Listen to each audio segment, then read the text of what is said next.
Señores,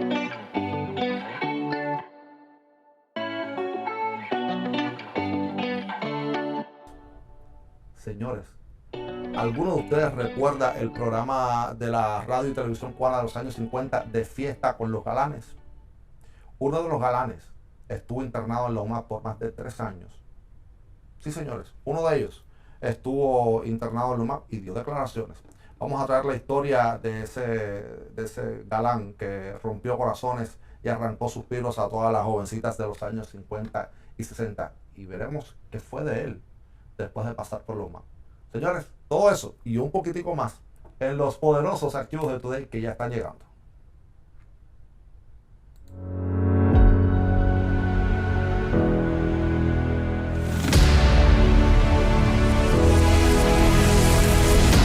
Los poderosos archivos de Today. Señores, aquí estamos abriendo estos poderosos archivos. Los veo que ustedes están discutiendo algo acerca de la ropa. Una vez más la ropa mía. Es que ustedes sí, Caridad Costa dice que está bonito el suéter con el pullover. Tiburón, por supuesto, dice que no le gusta porque ustedes saben que él es la negación de la negación. Dice que los botones están muy grandes, que parece un pijama. Tiburón, esto es de verdad. Esto no es de Chain. No se tiene cuenta. Dice Patrick que esta es una de las ropas que más le ha gustado. Patrick, entonces esta también va para el desfile. Para el desfile que vamos a hacer de la ropa. Muchachos, anoten esto. Esta combinación que no es un juego, son dos cosas separadas. Anótenlo también porque Patrick aprueba para el desfile. Y dice que me queda bien. Muchísimas gracias a todos ustedes. Señores,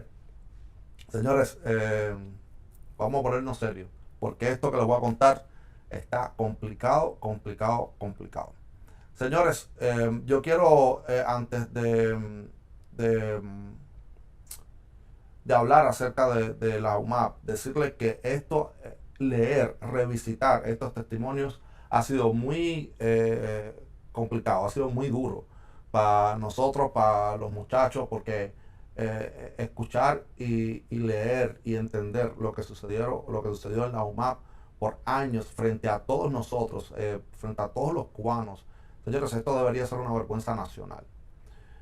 Lo cierto es, queridos míos, que figuras reconocidísimas del arte y de la sociedad y de la política cubana pasaron por allá, desde el cardenal Jaime Ortega hasta Pablo Milanés. Las declaraciones de ellos han sido harta conocidas, pero de lo que pocos hablan, queridos míos, es justamente de este galán, uno de estos galanes. Estos eran los cinco de los galanes de los años 50 de aquel programa de la CMQ de Fiesta con los Galanes, que se transmitía a través de la radio y se hizo una edición para la televisión también. Uno de ellos, yo no recuerdo, ¿por qué voy a recordar yo si no conocía ninguno? Pero sí, mi madre siempre menciona a Jorge Félix, y mira, no me acuerdo más. Uno de ellos estuvo detenido en la UMAP, probablemente por lo que ellos denominaban en aquel entonces conducta impropia. Señores, estamos hablando de este popular galán, señores míos, Albertico Insua, conocido por protagonizar muchísimas de las novelas y que fue además el ganador de ese programa de concursos, que además era de Fiesta con los Galanes, una especie de programa de concursos y tal. Pues protagonizó varias novelas en los años 50 en la isla, para luego caer en desgracia en el año 1961. Fue retirado de la programación y de la parrilla de la televisión en aquel entonces y fue detenido por las fuerzas castristas y estuvo pues internado en la UMAP por más de 3 años. Alberto Insua luego pudo continuar su carrera como actor en México. Tan pronto como salió de la UMAP, salió echando para México y fue uno de los rostros punteros de las telenovelas mexicanas hasta que falleció hace poco más de una década. Y su última telenovela creo que fue Rosalinda, con Thalía.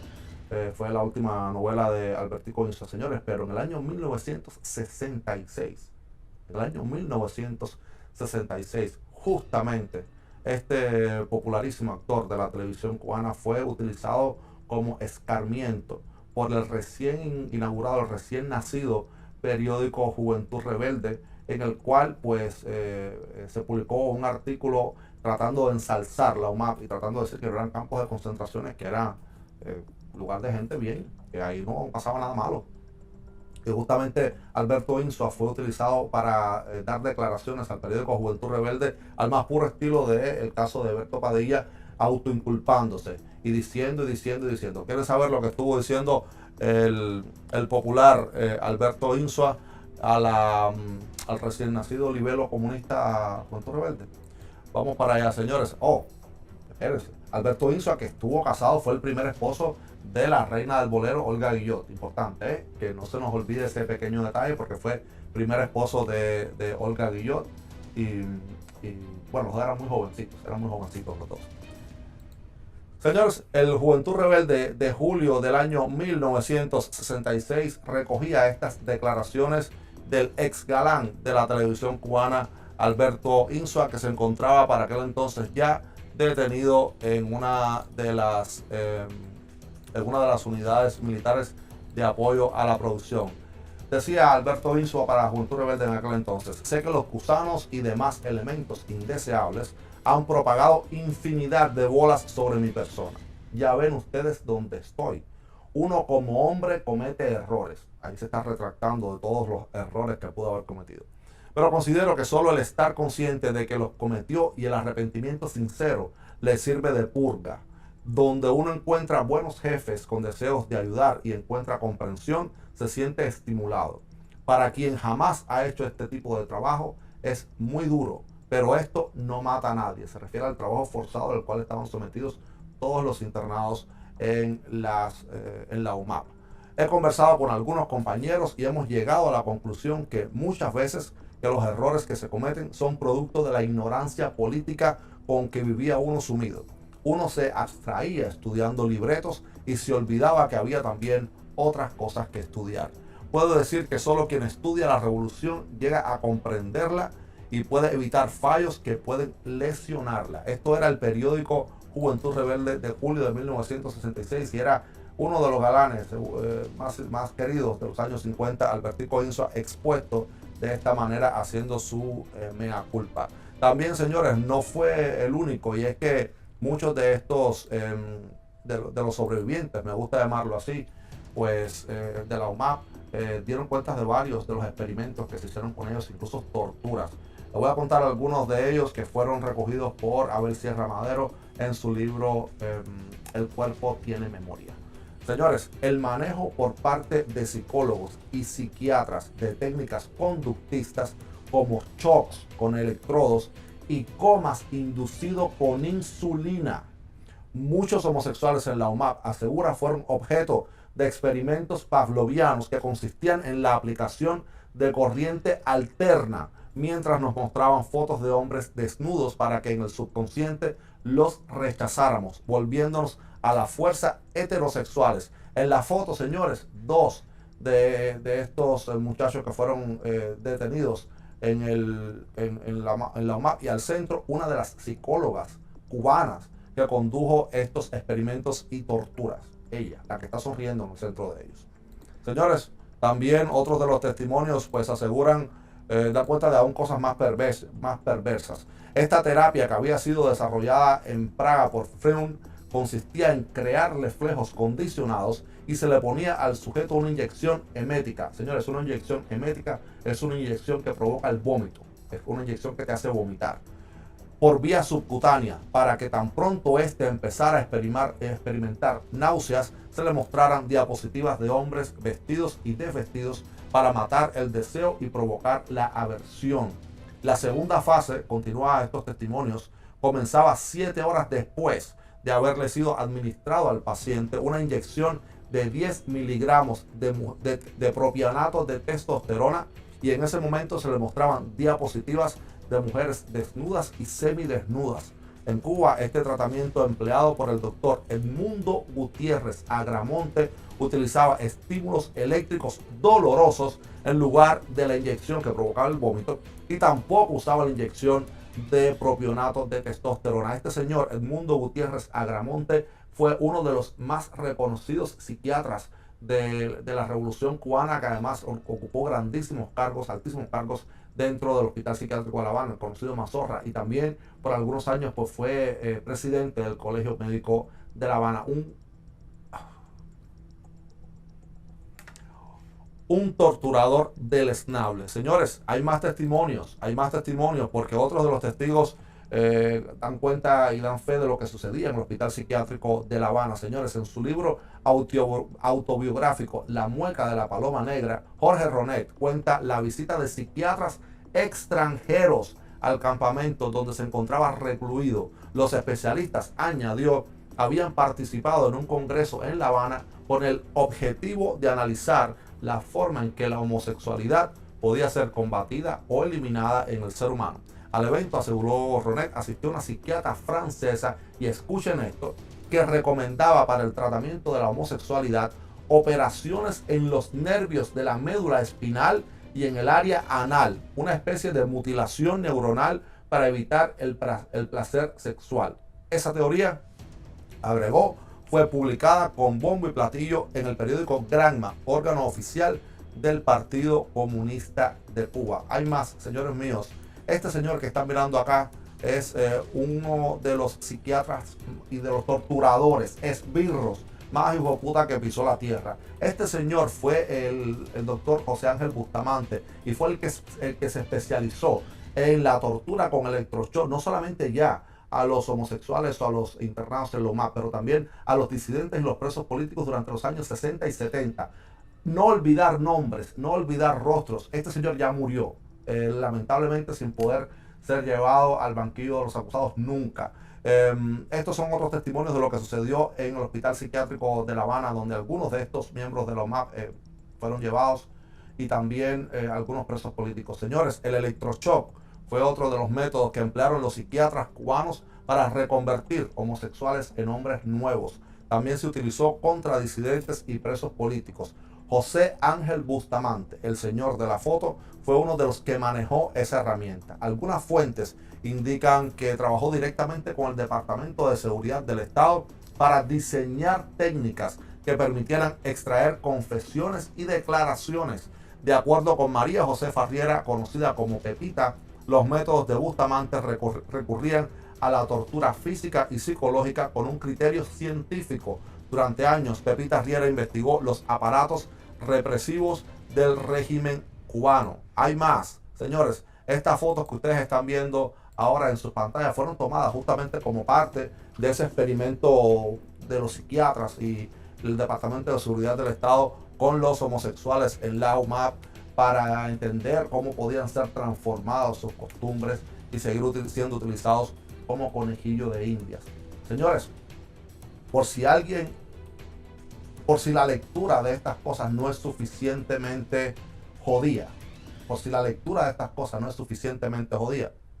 gracias a Dios, no muchos, pero quedan testimonios de la evidencia de esta dictadura por tapar lo que sucedió realmente en la UMAP, y también testimonios vivos, gráficos, de los sobrevivientes de estos experimentos que estuvieron haciendo con los cubanos. Señores, no eran gays, no eran homosexuales, no eran religiosos, eran cubanos. Y todo esto pasó a la cara de todos nosotros.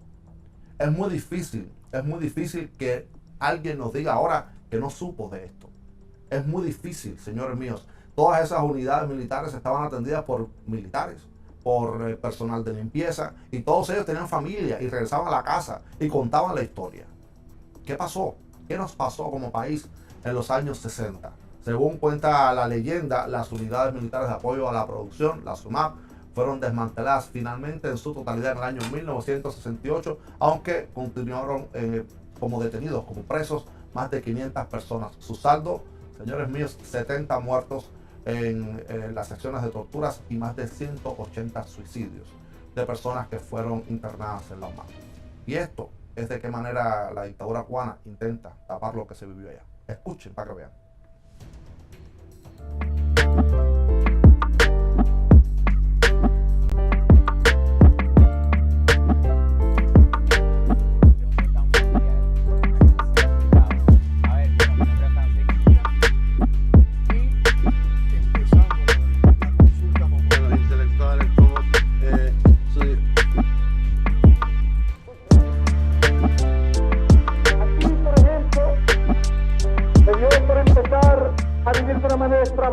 Yo quiero dedicar estas palabras a la honestidad y a la valentía de nuestro comandante en jefe, cuando él, Escuchen a no este sé señor. por qué razón, tiene que haber sido por una profunda razón política, se responsabilizó con la OMAP y con el tema de la discriminación sexual, cuando él no tenía esa responsabilidad, pero lo asumió con esa valentía, con esa entereza. Los voceros del régimen intentando bajarle la intensidad al tema de la UMAP, que ha resurgido luego del Código de Familia. Las unidades militares de ayuda a la producción fueron campamentos, no campos de concentración, como se dice. Allí realizaban tareas agrícolas varones que se negaban al servicio militar, testigos de Jehová, por ejemplo, y jóvenes considerados no aptos, entre otros, muchos homosexuales. Creadas en 1965, desaparecieron en 2 años y medio y fueron una gran injusticia, reconocía el propio Fidel Castro hace unos años. Escuchen.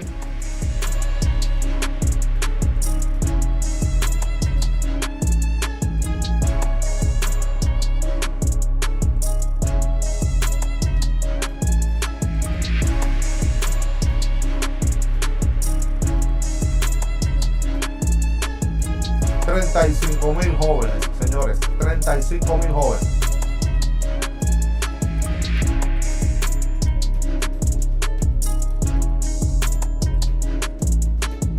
Y la supervivencia de la soberanía de nuestra Mira nación. Y entonces se pedía ayuda. Yo creo que la manera de defender a las personas fue... Yo he entrevistado a personas que se me han acercado porque han querido a contar sus experiencias en la OMAP. Cada uno tuvo experiencias diferentes, va con su personalidad. Además, la OMAP eran unidades, lo que se había creado era lo que ahora es el EJT. O sea, la idea que tenían las Fuerzas Armadas era crear un servicio militar, sobre todo con campesinos, era la idea, para apoyar la producción de alimentos. Ir a trabajar. ¿Por qué ella no fue ¿Por qué no fue ella y su tío y su hermano a apoyar la producción de alimentos? Era porque le salía del... pero mira, ya haber hecho lo que hicieron, haber creado la UMAP y haber sometido a los cubanos, olvídense la razón por la cual estaban ahí. Ninguno era un delincuente, ninguno había cometido un delito. Podía ser porque fuera testigo de Jehová, o porque tuviera el pelo largo, o porque fuera friki, o porque no quería trabajarle al Estado, o porque era gay, por la razón que fuera, eran todos cubanos, todos eran cubanos. Y les repito, esto pasó delante de nuestra cara por años sucedió esto delante de nuestra cara, de la cara nuestra, de la cara de los cubanos, pasó justo frente a nosotros, y nosotros como sociedad y como país permitimos que le hicieran eso a otros cubanos, siempre pensando que no nos va a tocar. No, mi hijo no es el gay. No, mi hijo no es friki. No, mi hijo trabaja. No, mi hijo es integrado. Y el hijo de tu vecina, y el hijo de tu hermana, y el muchacho que vivía al frente, y el muchacho que te hacía la peluquería o te hacía la manicure. Tú permitiste que lo trataran de esa manera. Y encima, doblemente, si ya haberlo hecho es jodido, venir décadas después a decir que lo que pasó no fue lo que pasó, es el doble de hipócrita y de cínico. El doble, es todavía aún peor. Y que nosotros aún permitamos que se nos mienta en la cara y que se reescriba la historia una y otra vez, cada vez que a ellos se les ocurra, dice muchísimo de nosotros. Todavía darle credibilidad a cualquier palabra que salga de esta señora, todavía aplaudirla, miembros de la comunidad también LGBT, aplaudir a esta señora y permitirle que diga la sarta de mentiras que usualmente dice, es vergonzoso para cualquier comunidad, para el país todo, pero aún más todavía para la comunidad gay, cuando sabe que fue lo que sufrió los miembros de esa comunidad en los años 60 a manos de los que ella está intentando tapar ahora mismo. Pero había que ir, era necesario apoyar. Había mucha gente que estaba totalmente distanciada de los problemas del país y no quería poner su granito de arena, y eran momentos muy difíciles que se estaba jugando de vida a muerte la revolución.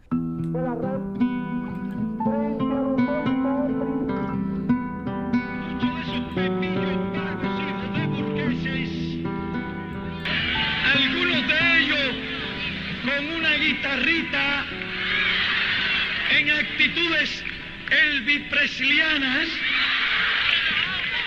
y que han llevado su libertinaje extremo de querer ir a algunos sitios de concurrencia pública a organizar sus shows feminoides.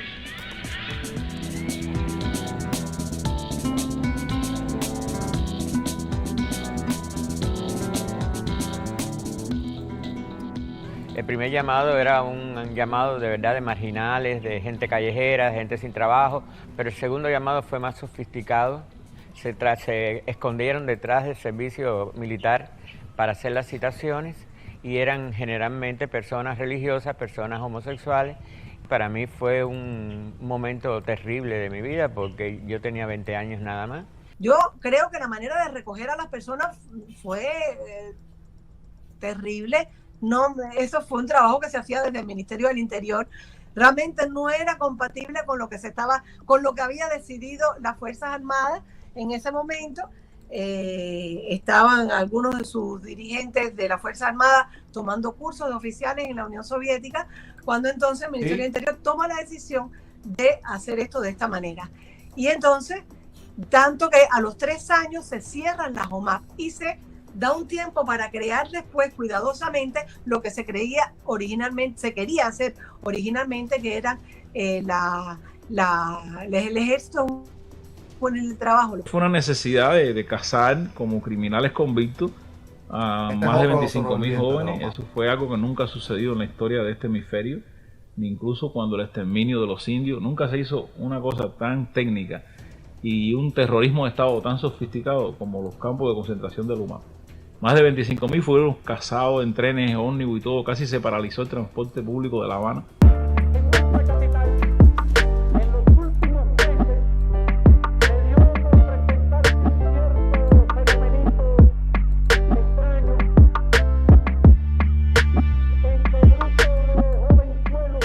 Cuando al principio salíamos en aquellas cordilleras de presos por los terraplenes aquellos, los campesinos de aquella zona, cuando venían de frente a nosotros, se iban separando lo más posible y caminaban pegados a la caña con tal de no aproximarse a nosotros, que íbamos custodiados con una gente con fusiles.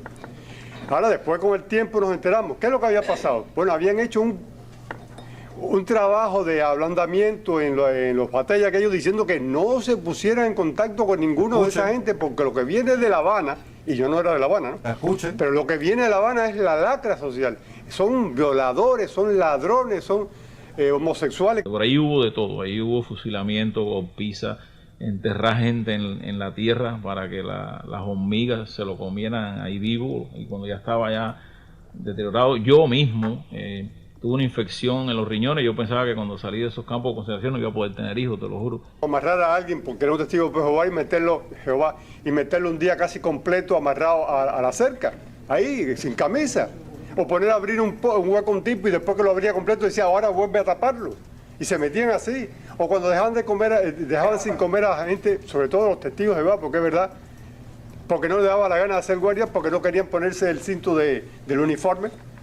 Y la única forma tenían de comer a esa gente cuando nosotros le brindábamos algo por la noche, un pedazo de pan o lo que hubiera.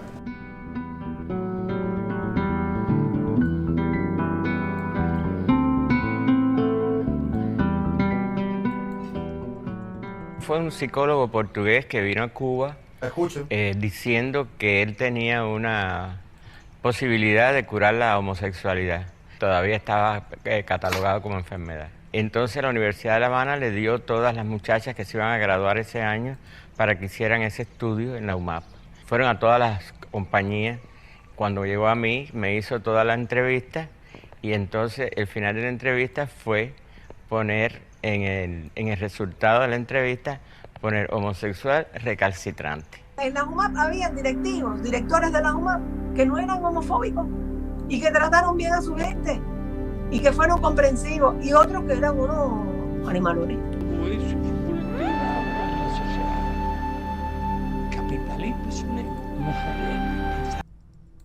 Y él me contó que ellos fueron convocados a hacer una investigación, entrevistar a todas las personas que estaban en la UMAP, hicieron el informe y a partir de ese informe la Fuerza Armada cerró las UMAP.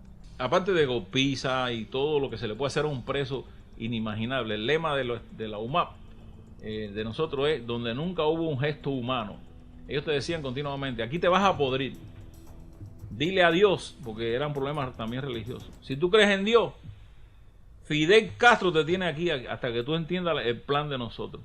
Y si tú crees que Dios existe, dile a Dios que venga de donde venga y que te quite esas botas asquerosas. Animales, como si fuéramos ganado, adentro, llegaba el otro camión, lo llenaron y vamos saliendo, hasta llegar una caravana. Mariela Castro decía en la presentación del libro Bandera Hueca que su tío no tenía que pedir perdón por las cosas que habían pasado a los homosexuales ni a los marginados durante las UMAP, ni las persecuciones que fueron, porque en aquella época todo el mundo era homófobo. Es verdad que en aquella época el mundo entero era homófobo, porque todavía no estaba despatologizada la enfermedad, pero no todo el mundo abrió cárceles para los homosexuales. Nosotros fuimos tratados igual que han sido tratados todos los presos políticos.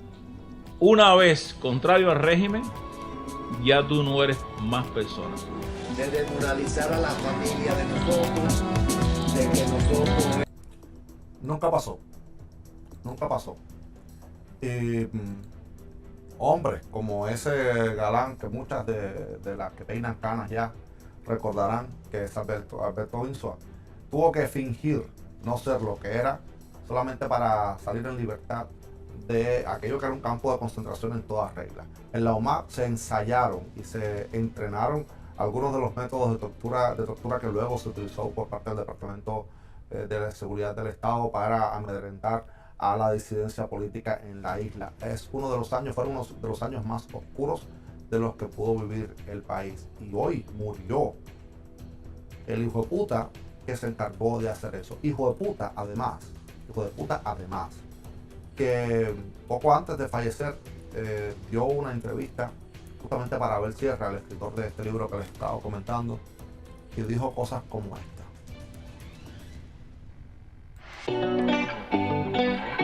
Por distintas razones. Eso no. Y entonces salimos de 11.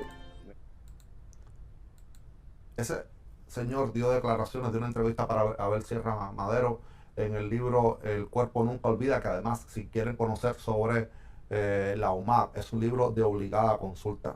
Queridos, él pudo conseguir una entrevista, unas declaraciones de Felipe Guerra Matos, este hijo puta que se murió hoy. Y el señor dijo lo siguiente acerca de su periodo de paso por la UMAP. El militar estuvo también ligado a la UMAP en los años 1960 cuando se encargó de su desmantelamiento. Dice el señor, cometimos errores graves, castigos con los mariconcitos, y se hicieron 20 cosas ahí. Dijo Guerra Matos en una entrevista con el escritor y profesor cubano Abel Sierra Madero, autor del libro El cuerpo nunca olvida, trabajo forzado, hombre nuevo y memoria en Cuba. Señores, los ponían a mirar al sol, dijo el señor, a contar hormigas. Ponte a mirar el sol fijo para que tú veas cualquier barbaridad que se le pudiera ocurrir a un oficial de poco cerebro. Yo tengo la culpa también, dijo el señor, porque yo firmé reclutamientos. Reconoció el hombre que se mantuvo en total lealtad a Fidel Castro hasta los años de su muerte, que fue un día como hoy. Hoy el señor murió y adiós mundo cruel. Vamos a regresar a la casita de los archivos, porque hoy es un día de encabronamiento, de disgusto, para que no me regañen porque de malas palabras. Es un día de disgusto en este programa, porque lo que sucedió días como hoy en la historia de nuestro país es fuerte. Señores, vamos a regresar a los archivos y les cuento. Un día como hoy, en el año 1959, comenzaron los famosos juicios sumarios en Cuba. Señores, y no comenzaron en La Habana, no comenzaron en Santiago de Cuba. Un día como hoy, 12 de febrero del año 1959, se realizó el primer juicio de aquellos juicios sumarios que terminaron casi todos en el fusilamiento de las personas, algunos sin ni siquiera tener derecho a la defensa. Señores, Santi Espíritus vivió el primero de estos juicios un día como hoy y pues dio el pistoletazo de salida a una larga diatriba de juicios a lo largo y ancho del país, algunos de ellos extremadamente públicos, como si fuera Coliseo Romano en la Ciudad Deportiva, otros menos conocidos. En muchos de esos juicios, cuando terminaban en fusilamientos, pues participó en el momento de la ejecución un párroco cubano que se encuentra viviendo ahora en la ciudad de Miami y dio fe, dio constancia de lo que sucedía en aquellos juicios y sobre todo en el momento de la ejecución. Queridos, estas son las declaraciones de este sacerdote para que entendamos cómo terminaba el proceso que comenzó un día como hoy en el año 1959. Anota la fecha, 12 de febrero, 6 semanas después de que los descarados llegaron al poder, empezaron a matar gente. Mira.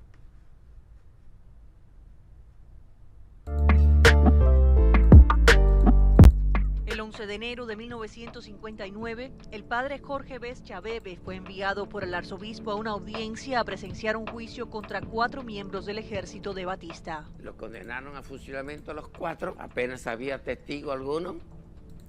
Era una cuestión revolucionaria. El juicio solo se extendió por alrededor de 4 intensas horas, desde las 10 de la noche hasta cerca de las 2 de la madrugada. Allí no había defensa. Eran ataques y ataques y ataques y ataques y ya tú sabías que le iban a poner la sentencia última. Terminado el juicio sumarísimo, un capitán del ejército castrista le informó al padre Chabebe que tenía que acompañarlo. El padre así lo hizo sin imaginar el horror que tendría que presenciar. En la Loma de San Juan habían abierto un hueco enorme y profundo donde iban a fusilar a todos las personas que venían en un camión. Aquel hueco excavado por castristas fue la tumba común de 71 cubanos. La mayoría ni siquiera había tenido derecho a un juicio. Observar que caían así, como cortados, como si tú cortaras el cuerpo humano en 2 y caían así.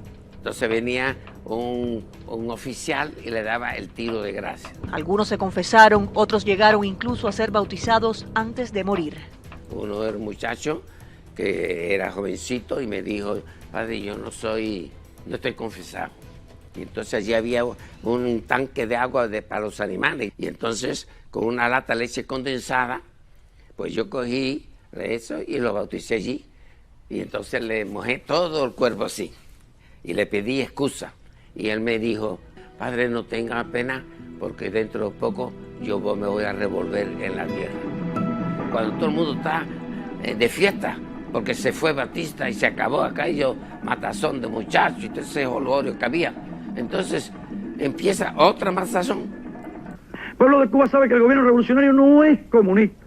Fidel Castro llegó al poder sin elecciones, pero prometiendo un cambio positivo para Cuba y para el futuro de la isla. Empiezo yo a decir: esta no es la revolución por la cual yo luché contra el general Batista. Yo luché por una cosa muy diferente a lo que ustedes están haciendo. Al preguntarle al padre Chabebe si considera que Fidel y Raúl Castro traicionaron al pueblo cubano. Sí, claro, clarísimo. Y como andaba la gente entusiasmada por la revolución, todo el mundo cantando en la calle y en la revolución matando, matando, matando. Esos fueron los poderosos archivos de Today hoy, señores, recitando algunos de los momentos más dolorosos de la historia de nuestro país y que no debemos dejar, no podemos dejar que se olviden, no podemos dejar que caigan en saco roto las vivencias de las personas que estuvieron ahí, las historias de las personas que vivieron todo eso. Es importante también apoyar a los autores, los libros que se hacen acerca de estos temas para, por supuesto, incentivar a las editoriales y a los productores, en el caso de que sean los materiales audiovisuales, pues a que también continúen investigando acerca de estos periodos tan jodidos de nuestro país.